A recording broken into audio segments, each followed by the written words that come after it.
Assalamualaikum warahmatullahi wabarakatuh. Saya Cikgu Muzaffar, Guru Akademik di Mahat Tabiah Harati An-Nur, Kuala Ketil, Kedah, Malaysia. Okey, baik, video pada kali ini Cikgu nak sambung berkaitan dengan pentaksiran bilik darjah untuk subtopik 3.2 pengurusan kredit dan hutang di bawah bab yang ketiga, itu matematik pengguna, simpanan dan pelaburan kredit dan hutang. Okey, baik. Di bawah subjek matematik tingkatan 3 KSSM. Soalan ini cikgu ambil daripada buku modul aktiviti mesra digital matematik tingkatan 3 KSSM terbitan Sesbadi Sendirian Berhad, muka surat 37 hingga muka surat 41. Okey, kita terus pergi kepada soalan. Okey, baik. Bulatkan jawapan yang betul bagi setiap pernyataan yang berikut. Encik Rosli membayar balik pinjaman perumahannya di sebuah bank. Kredit ke hutang? Okay, kalau pinjaman perumahan ni kita panggil hutang. 2. Puan Maria menggunakan kad kreditnya untuk membeli sebuah peti sejuk. Okey, kata kunci dekat situ kad kredit. Jadi jawapan dia kredit. Nombor 3. Cik Gita mendapat pinjaman peribadi daripada sebuah bank. Okey, pinjaman peribadi ini dalam bentuk kredit. Okey, kredit. 4. Encik Leong membuat pembayaran balik ke atas pinjaman keretanya, hutang. Okay, beza pinjaman peribadi itu kredit, pinjaman kereta hutang. Okey, baik. Selesai untuk bahagian A, kita pergi pada bahagian B. Tandakan right bagi pernyataan yang betul. Pernyataan yang betul menunjukkan pengurusan kredit dan hutang yang bijak atau pangkah bagi pengurusan kredit dan hutang yang tidak bijak. Okey, baik. Puan Rosita sering membeli barangan yang bukan keperluannya dengan menggunakan kad kredit. Jadi bukan keperluan, kata pengurusan kredit dan hutang tidak bijak. Puan Dahlia merancang belanjawan bulanannya dengan cermat. Okey, ini bijak. Encik Stanley memastikan baki tunggakan kad kreditnya dilansaikan sebelum tempoh tamat faedah tamat. Okey, bijak. Cik Ern selalu menggunakan kad kreditnya untuk membeli barangan berjenama dan sering lewat membayar baki tunggakan kad kreditnya. Okey, tidak bijak. Okey, selesai. Muka surat 37. Kita pergi kepada muka surat 38. Okey, baik. Padankan yang berikut.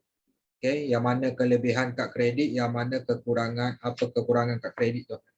Okay, nombor 1, mudah digunakan untuk pembelian atas talian. Ini adalah kelebihan kad kredit. Mudah berbelanja melebihi kemampuan. Ini kekurangan kad kredit. Boleh menikmati sistem ganjaran. Ini kelebihan kad kredit. Kadar faedah yang tinggi, kekurangan kad kredit. Memberi tempoh bayar balik tanpa faedah. Okay, kelebihan kad kredit. Boleh dikenakan faedah dan cah-cah, kekurangan kad kredit. Pembayaran boleh dibuat tanpa tunai, ini kelebihan kad kredit. Akhir sekali, setengah kedai tidak menerima pembayaran melalui kad kredit, kekurangan kad kredit. Okay, baik, selesai bahagian A. Bahagian B. Nyatakan benar atau palsu bagi setiap pernyataan yang berikut. Okey. Pernyataan yang pertama, kontrak dan syarat-syarat kad kredit sukar difahami dan boleh mengelirukan. Benar.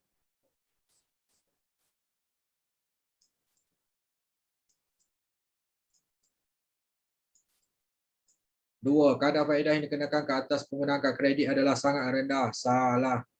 Okey, dia punya faedah tinggi. Ini palsu bagi kita cakap gitu. Nombor 3, penggunaan kad kredit menggalakkan perbelanjaan melebihi kemampuan kewangan pemegang kad kredit. Benar.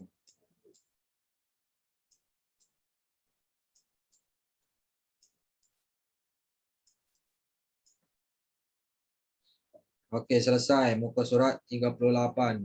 Kita terus pergi kepada muka surat 39. Okey. Okey, ada satu soalan besar dan dia ada soalan A, B, C. Dia kita perlu jawab. Okey, baik. Soalan dia, Encik Hafiz menerima penyata kad kredit untuk bulan April 2019 dari sebuah bank. Penyata menunjukkan Encik Hafiz mempunyai baki tertonggak sebanyak RM3,600.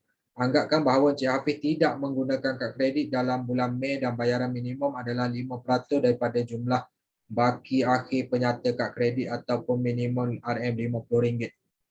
Soalan A, berapakah bayaran minimum yang harus dibayar oleh Encik Hafiz? Okey.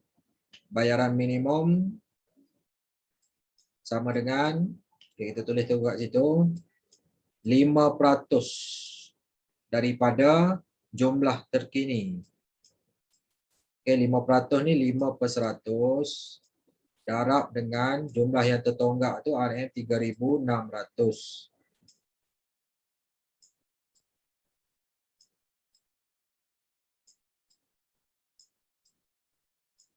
Jadi berapa yang kata bayaran minimum? 5/100 darab 3,600.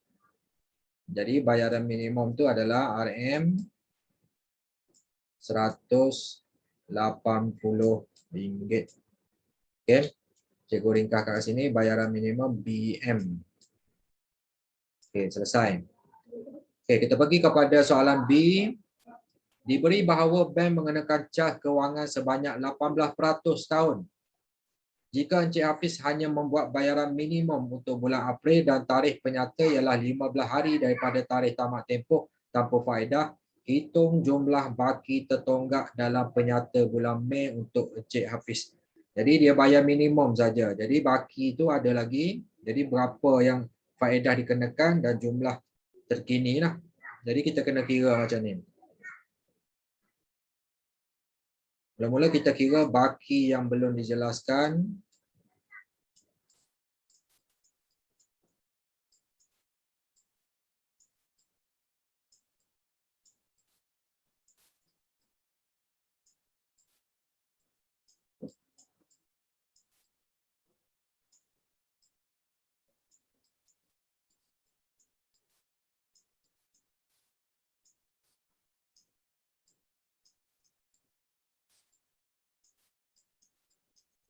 Okey, jumlah asalnya RM3,600.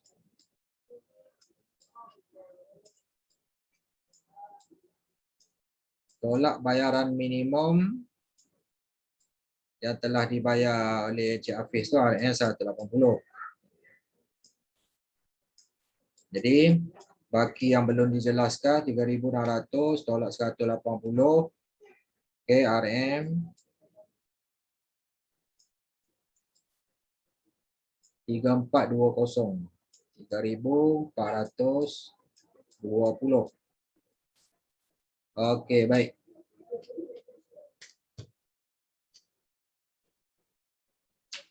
Okey, bank pula mengenakan cas sebanyak 18% setahun. Okey. Satu lagi tarikh penyata yang 15 hari dari tempoh dari tarikh tamat tempoh. Okey, jadi kita nak kira faedah yang dikenakan. Okey, kita kira dulu faedah yang dikenakan.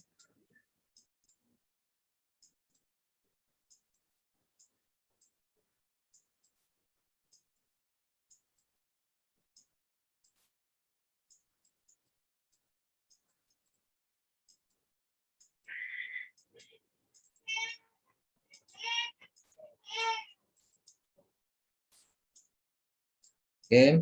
Jadi kita ambil baki dia ni, baki yang belum dijelaskan RM3,420.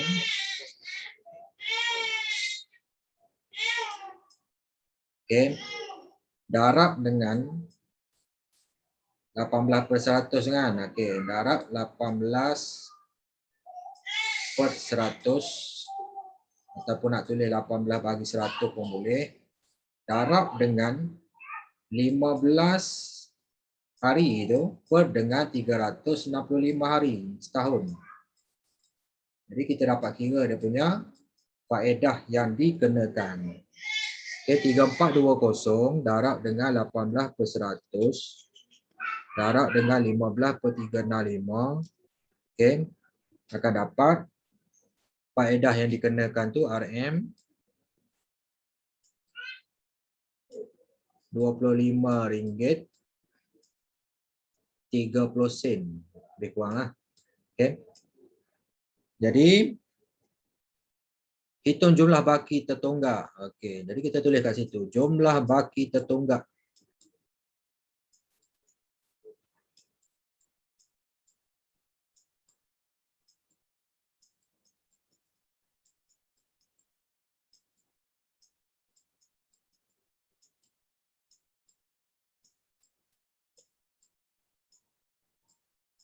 Sama dengan, jadi kita tambahkan dua ni, baki yang belum dijelaskan tambah dengan faedah yang dikenakan. Jadi jumlah baki tertunggak sama dengan RM3420 tambah RM2530.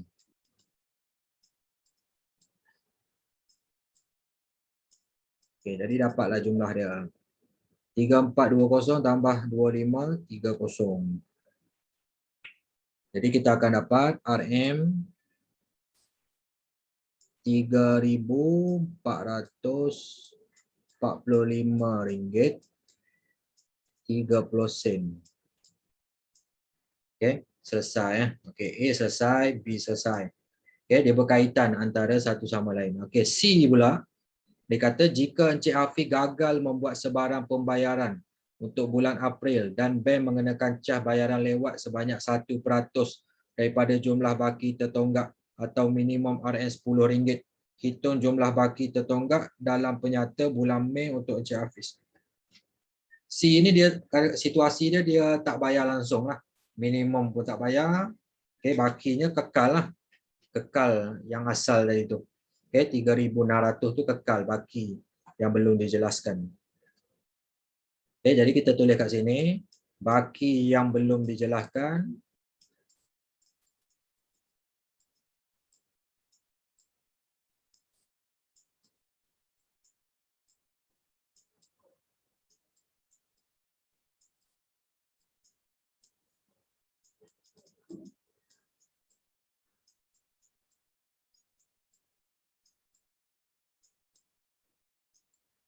Okay, sama dengan RM 3,600 lah. Kekal sebab dia tak bayar langsung, minimum tak bayar, apa tak bayar. Okey. Tempoh yang dikenakan cas sama juga. Okey. 15 hari daripada 360 hari dan setahun. Faedah yang dikenakan pun dia kata tadi faedah cas kewangan, kita panggil cas kewangan tu 18% setahun tu sama juga. Dan tambah satu lagi kita panggil cas lewat. Okey, cas lewat 1% daripada jumlah baki tertunggak. Jadi kita kena kira satu persatu lah. Mula-mula baki yang belum jelaskan kita dah tahu dah 3,600. Okey, yang keduanya kita kira faedah yang dikenakan ke atas baki tertunggak tu. Faedah yang dikenakan.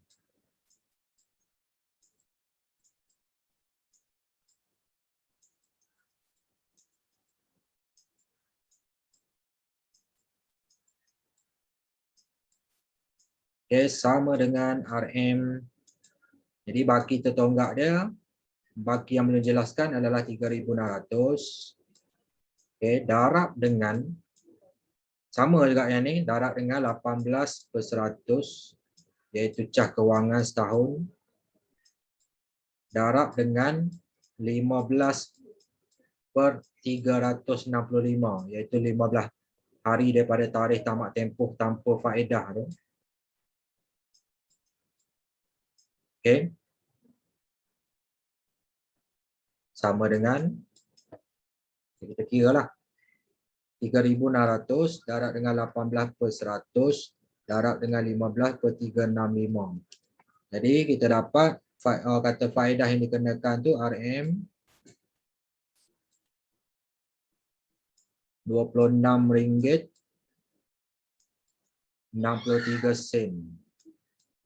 Okey. Satu lagi yang kita kena kira cas lewat bayar.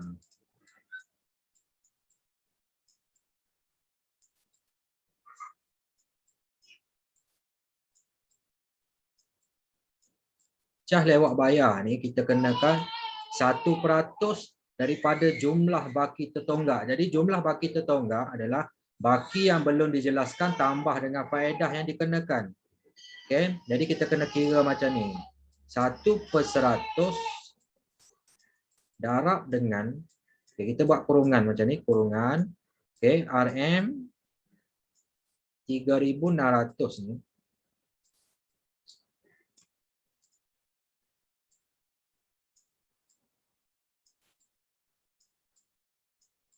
Tambah dengan faedah yang dikenakan tu RM RM26.63.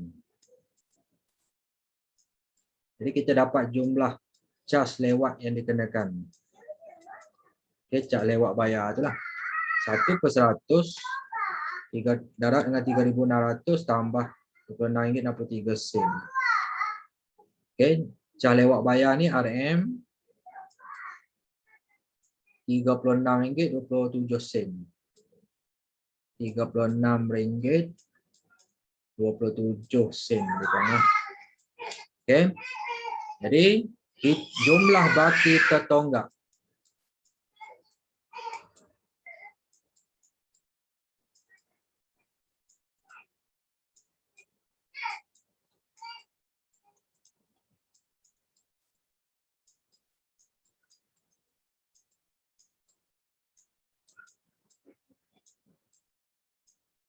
Okay, sama dengan, okay, kita tambah semuanya ni, baki yang belum dijelaskan, tambah dengan faedah yang dikenakan, tambah dengan cas lewat bayar, kita akan dapat keseluruhannya.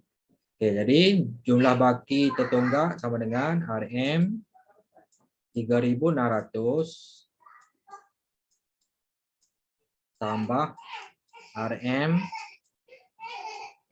RM26.63 tambah RM RM36.27. Okey, RM36.27. Okey, tambah semua.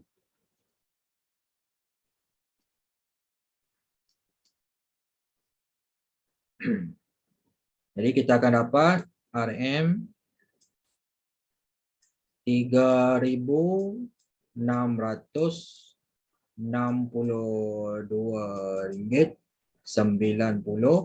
Okey.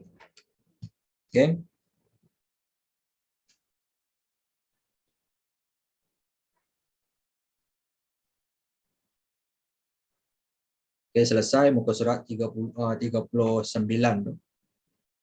Okey, kita pergi kepada muka surat 40.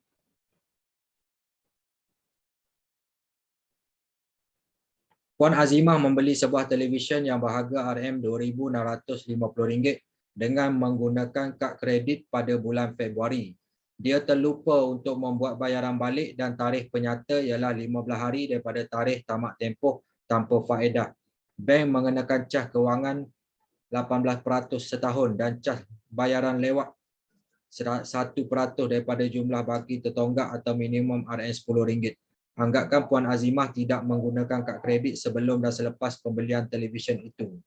Hitung jumlah baki dalam penyata bulan Mac untuk Puan Azimah.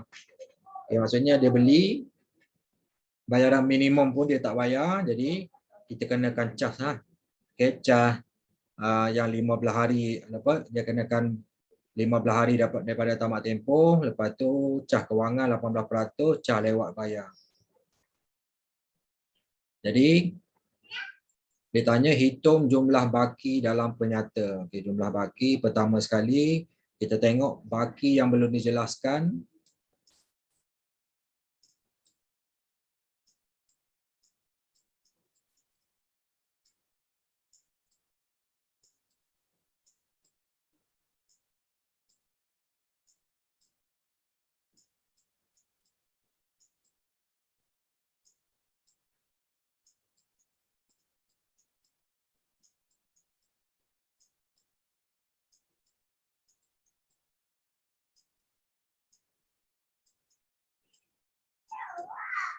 Okay, baki yang belum dijelaskan tu RM RM2.650. Okay. Seterusnya, faedah yang dikenakan.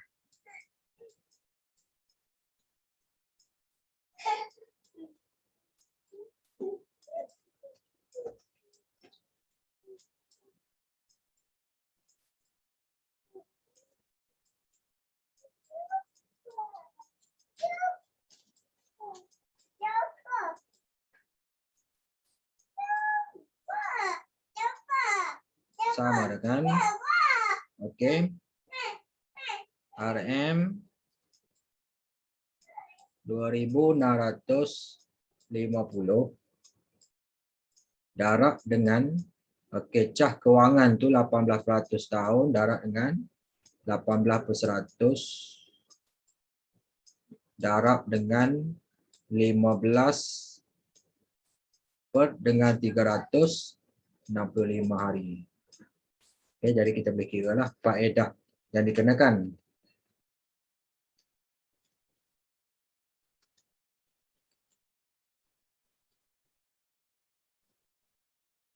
Okay, lebih kurang RM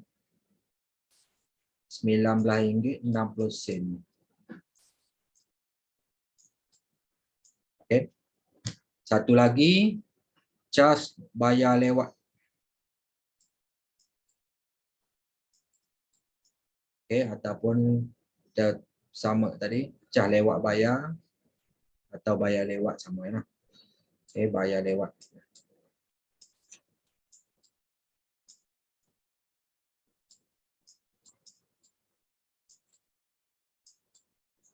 Okay. Dikira daripada 1/100 darab dengan dalam kurungan ni RM 2650 tambah RM RM19.60. Okay. Jadi cah lewat bayar tu lebih kurang 1/100 darab dengan 2650 tambah RM19.60. Jadi cah bayar lewat tu RM RM26.70 lebih kurang. Okay. Okey, sekali jumlah baki.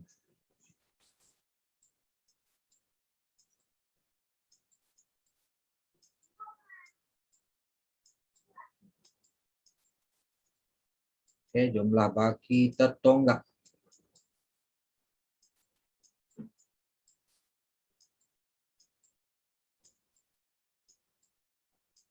Jadi kita tambahkan semuanya. Okay, RM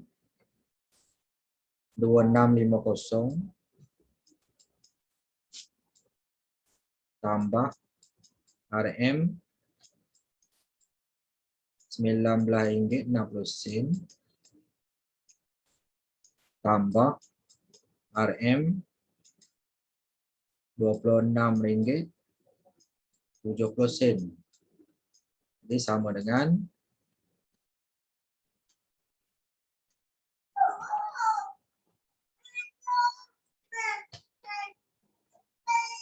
RM 2696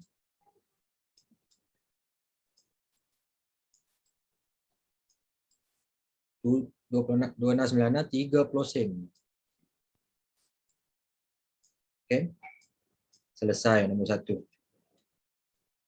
Okey, nombor 2.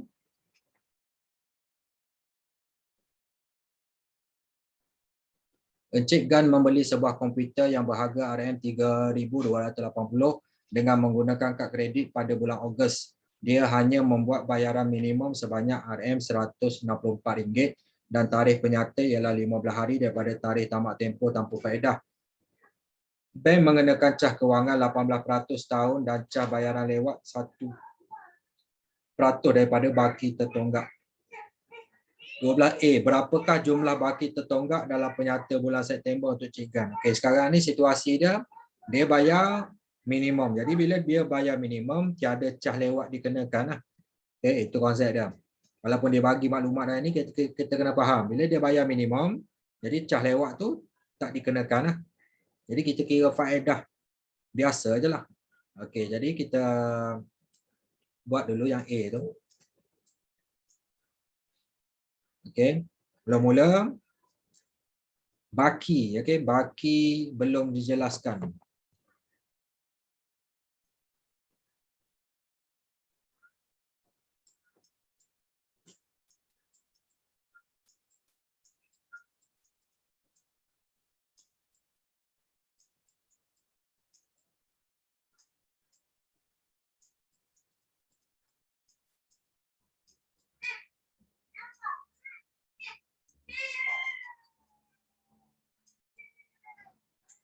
Jadi kita kena kira kat sini RM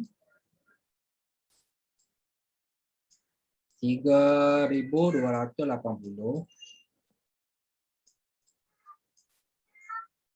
tolak RM 100.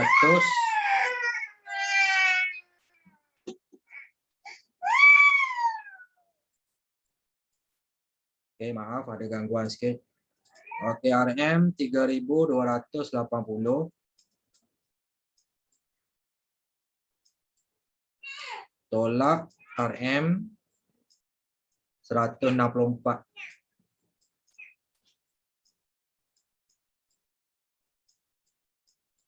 Okey. Jadi baki yang belum dijelaskan 3280 tolak 164. Okey, RM 3116. Okey, baik.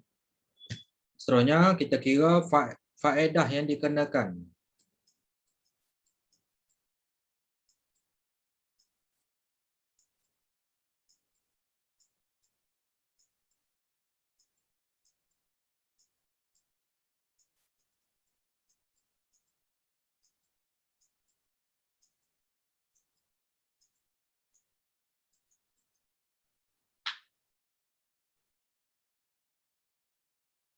Okey, baki dia tu kita ambil RM 3116 ni. Darab dengan cas kewangan tu 18%, 18 per 100 darab dengan 15 per 365 hari. Okey, sama dengan kita kira lah 3116 darab 18 per 100 darab 15 per 365. Jadi cas yang faedah yang dikenakan adalah RM 23 05. Okey.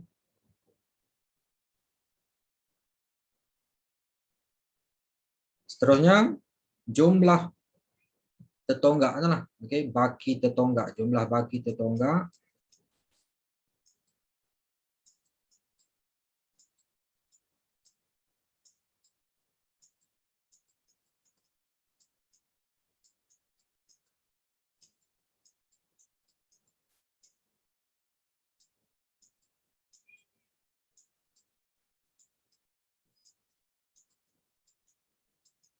Sama dengan kita tambah dua ni. Baki yang belum dijelaskan dengan faedah yang dikenakan. Okey, RM 3116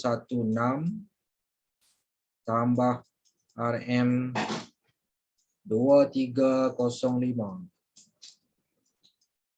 RM23.05. Lebih kurang lah. Okey. Sama dengan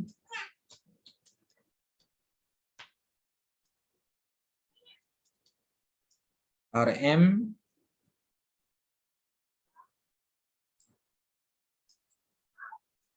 3139.05. Okey. Baik. Selesai yang A. B pula. Okey. Jika Encik Gam membayar jumlah baki tertonggak pada bulan September, hitung beza amount yang dibayar untuk komputer itu antara pembelian secara kad kredit dengan pembelian secara tunai. Okay, secara ringkasnya kalau kita nampak kat sini. Okay. Sebenarnya orang kata perbezaan tu kita tengok dekat faedah tu lah. Okay. Harga asal 3280. Jadi kalau bila dikenakan faedah apa semua ni, dia akan jadi lebih daripada apa jumlah harga sebenar. Jadi kalau kita kira balik, sebenarnya beza dia tu adalah sama dengan faedah yang dikenakan. Jadi kita tengok dapat sama tak? Okay, beza. Beza amount. Okay, kita tulis kat situ beza amount.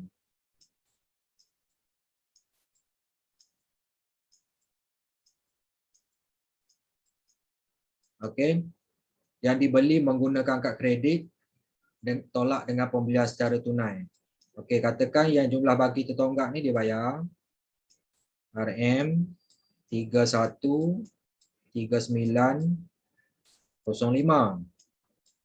Jadi jangan lupa yang dia dah bayar minimum tadi. Okey, tolak kena tambahlah, tambah RM 164. Maksudnya yang dibayar tu berapa jumlah semua. Okey, tolak dengan RM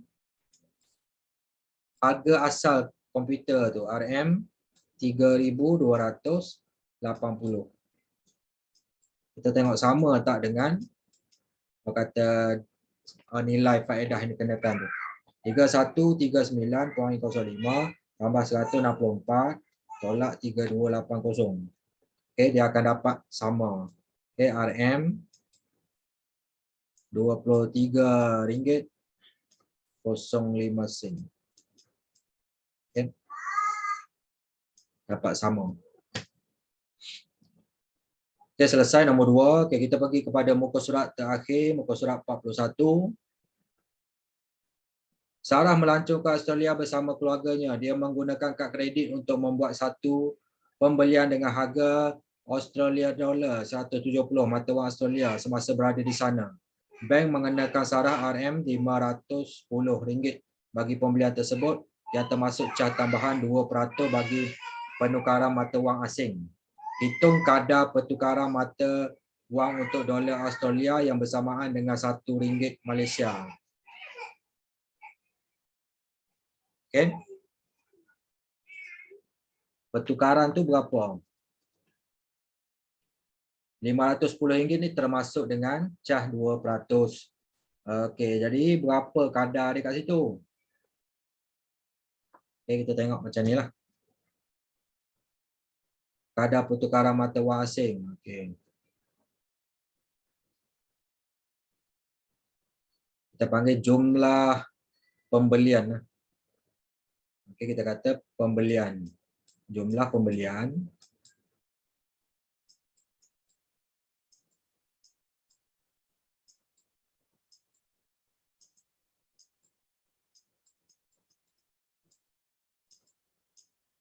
Sama dengan, okey, kita ambil Australia dollar ni, AUD 170.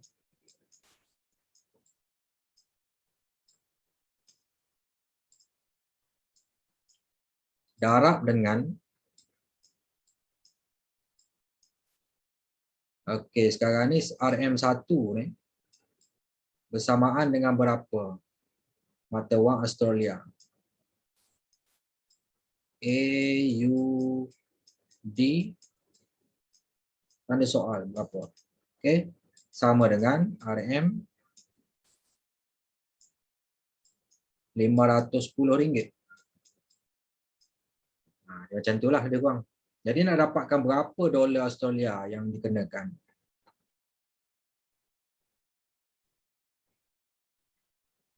Jadi AUD berapa ni? Tanda soal.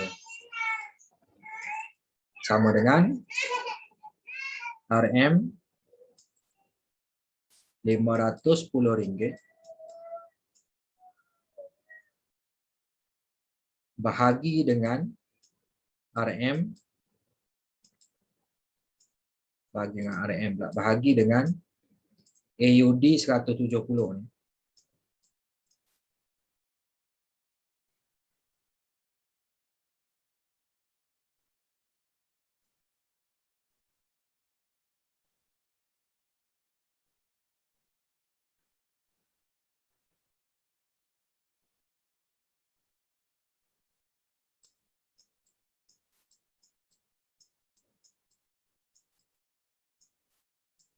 Bahagi dengan RM 1.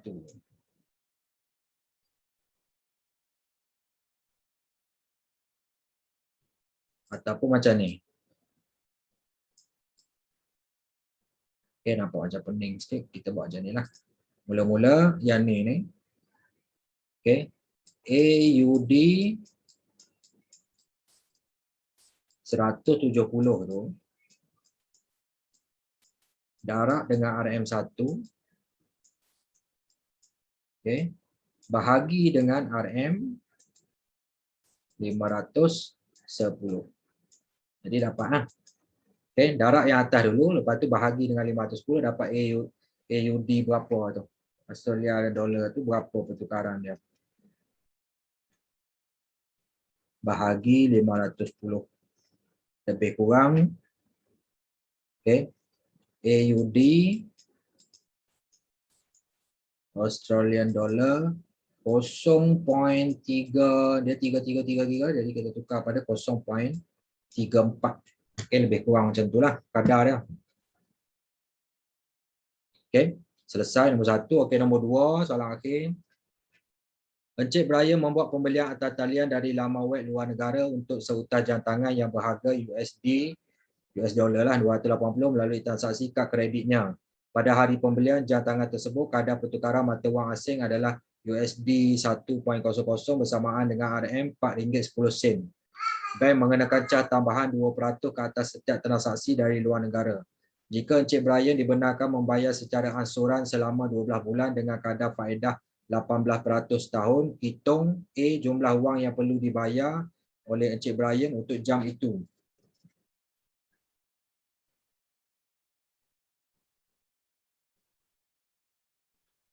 Okey, jadi kita kena buat macam ni lah. A tu. Okey, pembelian dia. Kita tulis kat situ jumlah yang perlu dibayar.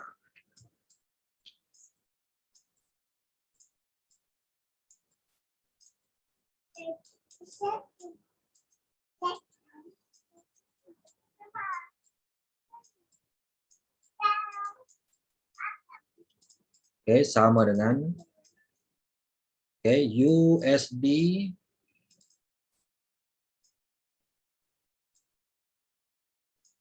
USD 280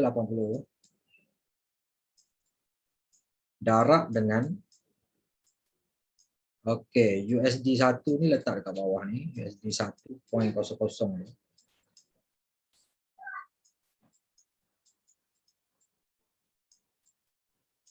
Atas ni kita letak RM RM4.10 sebab kita nak tukar kepada mata wang Malaysia kan. Okey, lepas tu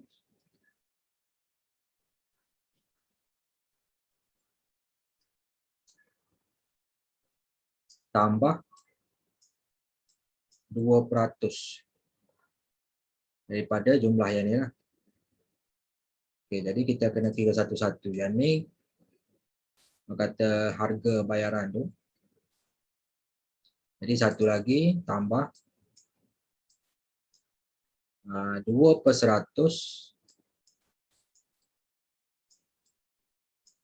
daripada USD 280 darab dengan RM RM4.10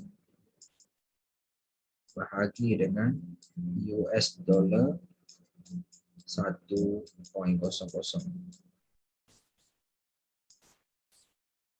Okey, ada dua lah kat situ. Okey.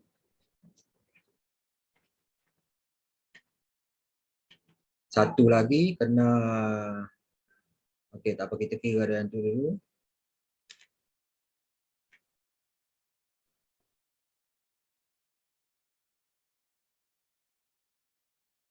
$280 darab dengan 4.10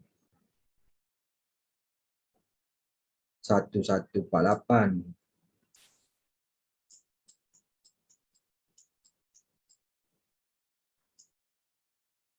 tambah RM 2/100 darab 280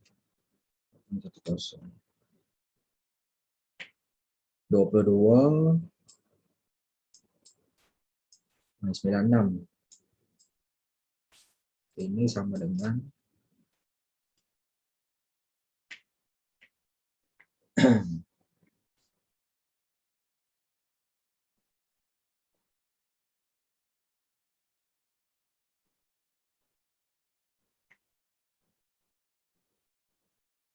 117096.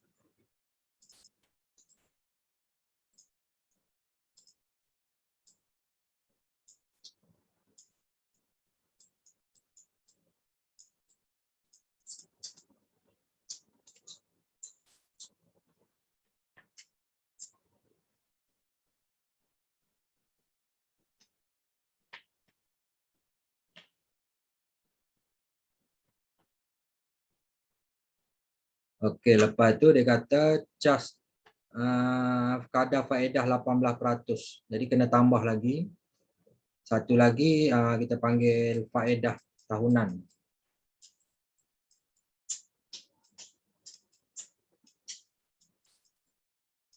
Daripada jumlah tu.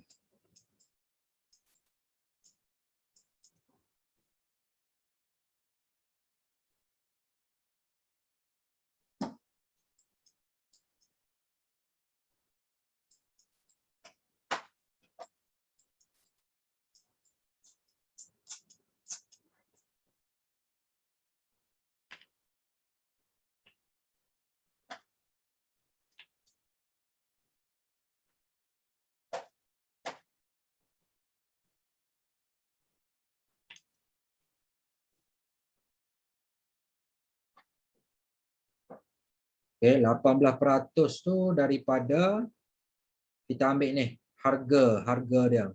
Yang ni. Okey, 1148 tu. Bukan kira orang kata termasuk dengan orang kata cah tambahan tu 20% daripada harga ni kita tambah dah. Cuma faedah tahunan ni daripada harga barang tu lah, harga jam tangan tu RM 1148. Itu kita kena faham kat situ lah.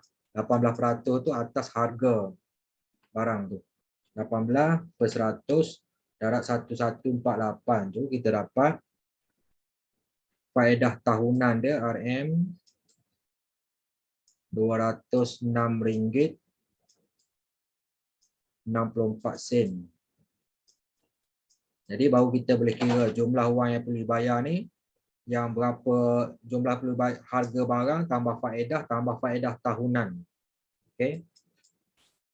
Jumlah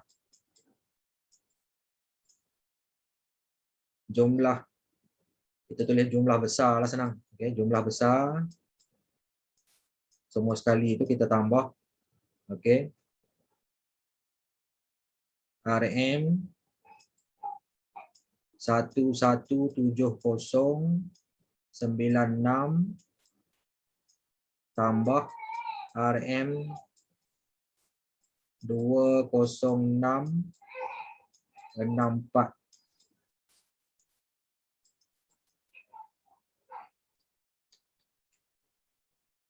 Okey, kita akan dapat jumlah besar dia yang perlu dibayar RM 1377.60.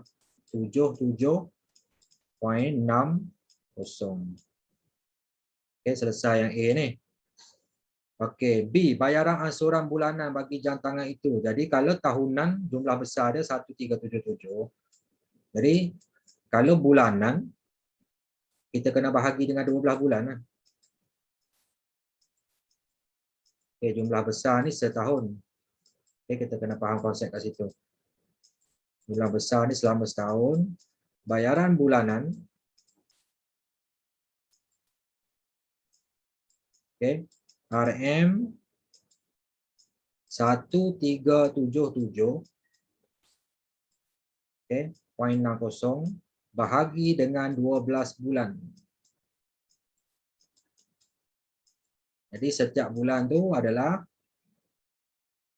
okay, RM114 RM RM114.80. Okay, selesai. Jadi dengan berakhirnya soalan tu selesailah untuk pentaksiran bilik darjah untuk video part 1 ni untuk subtopik 3.2 pengurusan kredit dan hutang, di mana menceritakan soalan-soalan yang berkaitan dengan kata kad kredit lah, penyelesaian masalah yang melibatkan pembelian pembayaran menggunakan kad kredit. Semoga bermanfaat. Jadi cikgu harap para pelajar dapat tahu, faham, mahir dan menguasai topik ini dengan sepenuhnya lah. Okay. Sekian, terima kasih. Assalamualaikum warahmatullahi wabarakatuh.